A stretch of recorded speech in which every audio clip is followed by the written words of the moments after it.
Este es un video sobre herencia no mendeliana y finalizamos con la última parte, que es herencia ligada al sexo. Anteriormente vimos dominancia intermedia o incompleta, vimos codominancia, los grupos sanguíneos y cerramos ahora con el tema de la herencia ligada al sexo, específicamente de aquella que está vinculada a los cromosomas XX y XY. Primero, veamos qué es la herencia ligada al sexo. Bien, esta se trata de las características hereditarias que están vinculadas a los cromosomas sexuales. Recordemos, los seres humanos tenemos 23 pares de cromosomas, de los cuales 22 pares de cromosomas son somáticos, también se llaman autosomas, y un par, el último, es el de los cromosomas sexuales, y se identifican como XX para el sexo femenino y XY para el sexo masculino. Tenemos más genes en el cromosoma X que en el cromosoma Y. Ya vamos a ver por qué el protagonista de este tema es el cromosoma X. Con un solo alelo presente en el cromosoma X se puede manifestar el fenotipo en el individuo. Recordemos que la herencia mendeliana solamente se refiere a los cromosomas somáticos, es decir, las características heredadas de padres a hijos son aquellas que solamente se encuentran en los cromosomas somáticos o autosomas. La diferenciación sexual está presente en muy pocos individuos del reino vegetal, pero es más frecuente en el reino animal. Las hembras, al tener dos cromosomas X, pueden tener una condición de homocigotas o heterocigotas. Esto es por cuanto, al ser dos cromosomas iguales, ambos pueden portar genes. Sin embargo, en los machos, al tener solo un cromosoma X, se va a manifestar la característica que se identifique como dominante o como recesiva. De esta manera, los hombres, cuando son afectados por algún trastorno hereditario, lo van a transmitir a sus hijas, que van a estar en condición de portadoras de ese gen recesivo, pero ellas no van a padecer los efectos de ese trastorno, porque el gen recesivo va a estar opacado por el gen dominante. En el caso de los trastornos hereditarios vinculados al cromosoma X en los seres humanos, tenemos algunas condiciones como la hemofilia, el daltonismo, la calvicie hereditaria y la distrofia muscular principalmente. El daltonismo y la hemofilia son dos de los trastornos hereditarios que vamos a estudiar. Adicionalmente, como otro tema de herencia ligada al sexo, vamos a ver el color de los ojos en la mosca de la fruta, que es esta que ustedes tienen acá, y su nombre científico es Drosophila melanogaster, pero el nombre científico no es importante que se lo aprendan, solamente que lo reconozcan por si aparece en el examen. Para conocer las probabilidades genéticas de estas características, igualmente se utiliza un cuadro de Punnett. Y vamos a utilizar la nomenclatura de los cromosomas XX y XY.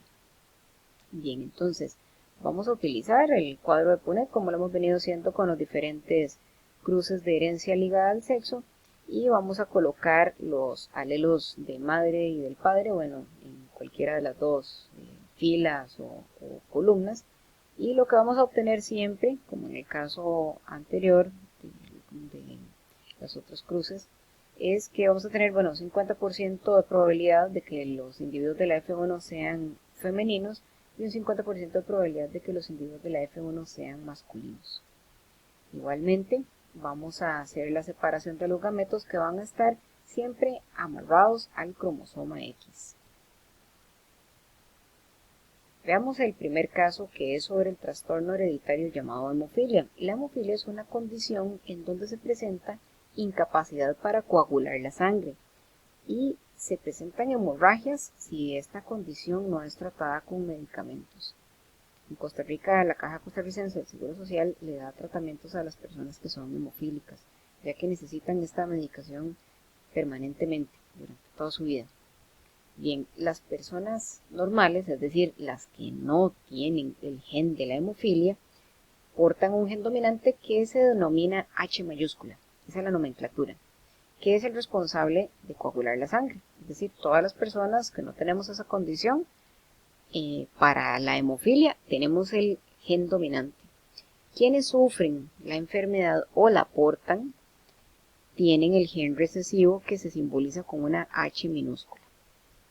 Si, por ejemplo, tenemos a una madre que es portadora, en sus cromosomas X, uno de ellos va a tener el gen recesivo. Y si, por ejemplo, esta mujer tiene hijos con un hombre que es normal para la hemofilia, vamos a ver cómo se desarrolla el cruce.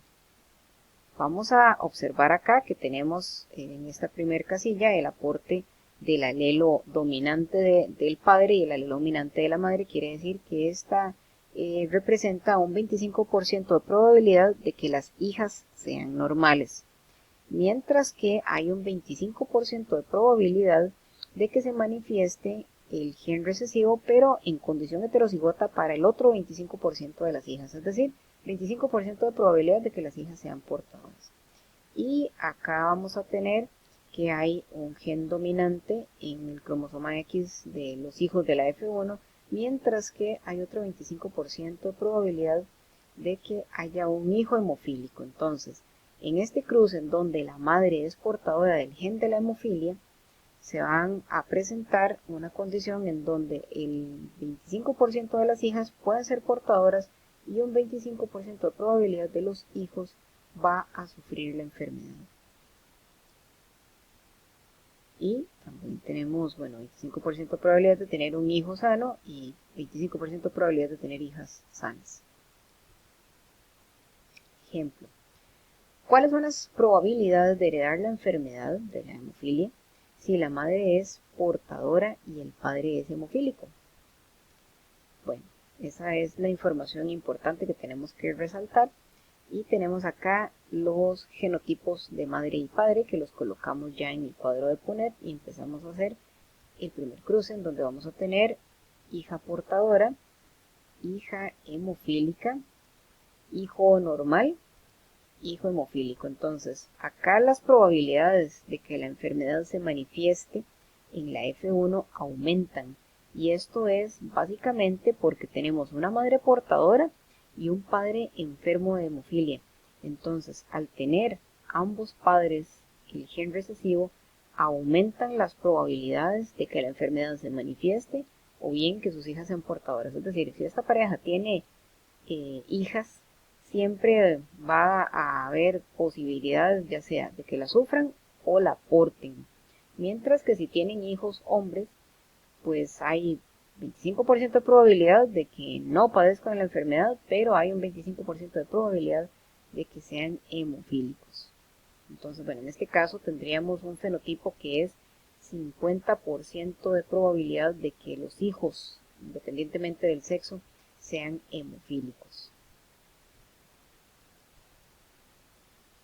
Por otra parte, tenemos el trastorno hereditario llamado daltonismo, que es la ceguera de los colores rojo y verde, principalmente.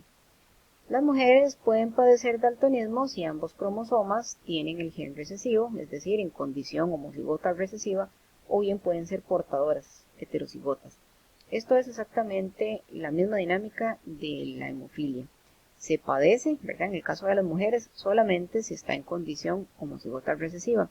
Pero si es heterocigota, es decir, porta en un cromosoma X un alelo recesivo, pues no va a padecer la enfermedad. Mientras que los hombres daltónicos van a tener el gen recesivo en su único cromosoma X.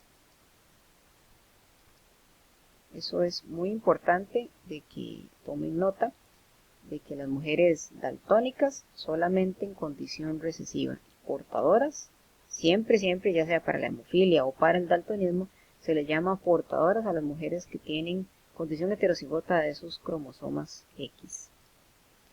Veamos este ejemplo. Si una mujer normal para el daltonismo tiene hijos con un hombre daltónico, ¿cuáles son las probabilidades de que sus hijos hereden los genes recesivos? Utilizamos acá la nomenclatura D mayúscula para el gen dominante, es decir, para la condición normal, no padecer la enfermedad, y una D minúscula para el gen recesivo, es decir, la condición de daltónico o daltónica. Acá tenemos los genotipos de los padres, madre sana o normal y padre daltónico. tenemos los genes ya colocados en el cuadro de Punnett y empezamos haciendo el primer cruce en donde vamos a tener 25% de probabilidad de hijas portadoras. 25% de probabilidad de hijas portadoras. 25% de probabilidad de hijos sanos o normales y 25% de probabilidad de hijos sanos o normales. Entonces, ¿qué quiere decir esto? Que en un cruce en donde el padre es daltónico, es decir, sufre la condición y la madre no, sus hijos hombres siempre van a ser sanos. Mientras que si tienen hijas, ellas van a ser portadoras de la enfermedad, no la van a sufrir. Ellas tienen visión normal, pero portan el gen del daltonismo. Veamos este otro ejemplo. Dice, si hay una mujer portadora del daltonismo y tiene hijos con un hombre sano, del total de la descendencia del cruce anterior, ¿cuál es el porcentaje fenotípico esperado en la primera generación? Mujer portadora, hombre sano, colocamos los genotipos acá y tenemos hija sana, hija portadora, hijo sano, hijo daltónico. De esta manera tenemos que la opción correcta de las que nos dan es la D. 25% de las mujeres serían portadoras, sanas, sí, otro 25% portadoras, y 25% de los hijos hombres sanos y otro 25% de los hijos daltónicos. Bien, por otra parte tenemos el tema de la teoría cromosómica. Esta se relaciona ya con el color rojo de los ojos de las moscas de la fruta. Pero antes tenemos que ver un poquito sobre la teoría cromosómica de la herencia, la cual fue propuesta por Walter Sutton y Theodore Boveri en 1902 y fue apoyada por Thomas Hunt Morgan con sus estudios sobre la mosca de la fruta, la Drosófila. Esta teoría establece que los genes se encuentran en lugares específicos, en los cromosomas. A esos lugares específicos se le llama locus. Es donde se ubica un gen en particular. Durante la meiosis, que es un proceso de división de las células sexuales, ocurre la segregación de genes, de acuerdo con las leyes de Mendel. Las células sexuales contienen la mitad del número de cromosoma de la especie. Y cuando ocurre la fecundación, es decir, cuando hay apareamiento, ambas células sexuales se fusionan en sus núcleos y entonces se va a completar el número de cromosomas del embrión. En el color de los ojos de las moscas de la fruta, bueno, hay dos variables, un color rojo y un color blanco. Estos estudios los realizó este señor que tienen acá, que es Thomas Hunt Morgan, en 1909, y él utilizó estas moscas que son muy fáciles de estudiar y descubrió que los machos y las hembras heredan ese color de los ojos de manera distinta. Esto es una mutación, ¿verdad? En algún momento todas tenían el mismo color de los ojos, pero mutó el gen y hubo una variación fenotípica. Entonces, bueno, él descubrió que este gen responsable del color de los ojos de las moscas está vinculado al cromosoma X. Aquí tenemos la mosquita con los ojos rojos y la otra variación que es de ojos blancos. Este proceso de división, según nos comentaba Gregorio Mendel, es un proceso que ocurre durante la meiosis, que es el proceso por el cual se dividen las células sexuales. Y también es el proceso como tal recibe el nombre de gametogénesis. Los gametos son las células sexuales masculinas y femeninas. En la gametogénesis, bueno, tenemos dos variables, que es la espermatogénesis y la ovogénesis para cada caso. Aquí es donde partimos de una célula principal o primordial, la cual sufre una serie de divisiones, porque la meiosis ocurre en dos etapas, donde finalmente se producen 4 células hijas para cada caso. Como ustedes pueden observar acá, en la espermatogénesis, las 4 células maduran y se convierten en espermatozoides, mientras que los óvulos, esto para el caso de los seres humanos, solamente va a madurar uno. Estos otros 3 se desechan. Entonces siempre se produce uno, que es el que va a madurar durante cada ciclo menstrual. Durante esta meiosis, los gametos, que son las células sexuales, reciben una copia del par de cromosomas homólogos. Recuerden que los cromosomas siempre viajan en parejas y en cada caso se van a dividir solamente la mitad de la cantidad de cromosomas. Esto es de acuerdo a la ley de la segregación según Mendel. Tenemos aquí este ejemplo. Si se cruza una hembra de ojos rojos heterocigota con un macho de ojos rojos, ¿cómo será la F1? En el siguiente video vamos a ver la resolución de este ejercicio.